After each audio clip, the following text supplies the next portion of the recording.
Hi there, my name is Seth Hampton, and I'm a master trainer here at Pilates Sports Center in Encino, California.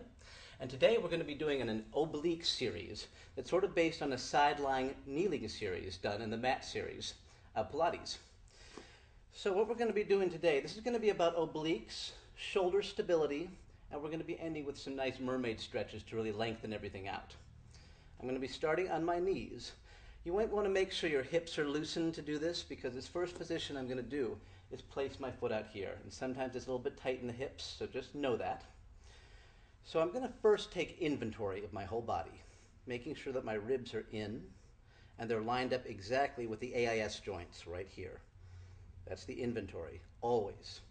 Right from here, I'm going to laterally bend to the side until I'm in a direct diagonal position.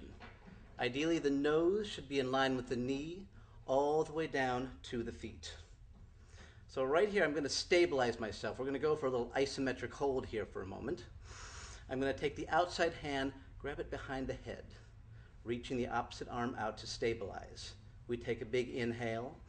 The first exhale is going to be about the ribs going in. We're sandwiching our core. Inhale again. Exhale, sandwich it in. The hip comes slightly forward as the rib comes in to exhale again. One more time. The arm is out the whole time, of course. On the next inhale, I'm going to let my arm rise up over my ears and exhale to come right back down. So it's still isometric and stabilization. Inhale. Exhale. Nice and slow and controlled. Inhale back.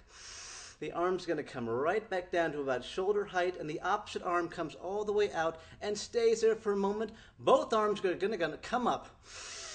And good, I'm working so hard I can barely talk here. And back one more time, all the way up. I'm going to hook my thumbs and reach long. Slowly start to come back down. Release my hands. The outside hand comes to the floor. I give myself a big stretch. I draw the outside knee in and I slowly descend down to deepen that oblique stretch. And then I'm going to grab onto my shin to deepen it even more. And come all the way back down to begin to the other side. We'll go right through it on the other side. The leg is out, everything's stabilized. Our inventory, laterally bend, hand behind head. Arm is out, inhale. Exhale, rib in. Inhale. Mold yourself. One more time, inhale. Like you're Rodin. Molding yourself into place. Good. Now the arm's going to come up. Inhale. And exhale down. Two more of those. Inhale. Exhale down. One more. Exhale down. Right about to shoulder level. Arms out like Superman flying. Inhale. Both arms come up. Exhale to the side. One more time. You do three. I just did two. Holding it right there. Arms come up. Grab onto the thumbs and reach it nice and long. Slowly start to descend. This is where the challenge comes in. And then the arms separate. Arm comes down to the floor. Give yourself that nice long stretch. Bring the leg back in and slowly come on onto your hip. Allow yourself to stretch out all that work we just closed in. Taking it to the shin. Go a little bit deeper. And all the way back down. Good. We're going to take the same series and challenge it up a little bit, okay? The leg is going to come out. The arm comes down, and it's going to be right on the floor, making sure you're totally aligned with the shoulder. Let's check in with our inventory to make sure our hips are together and everything is square.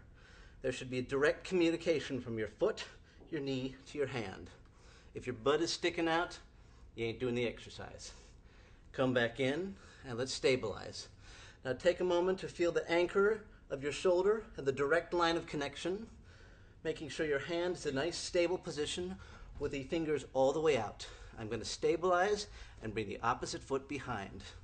The opposite arm's going to come up to the ceiling, and I'm going to slowly descend down. And then come up. That's one.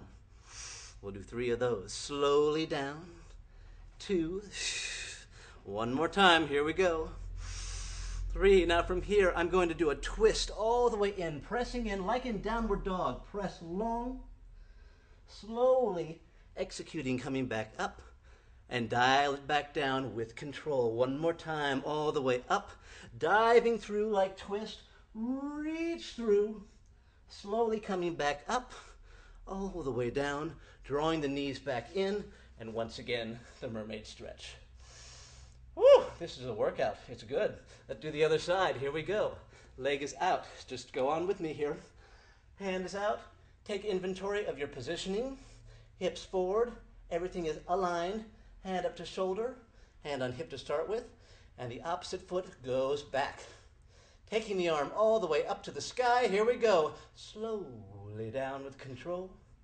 And slowly up. Slowly down with control. And up. One more time. A lot's going on here, folks. As you can see, I'm sweating.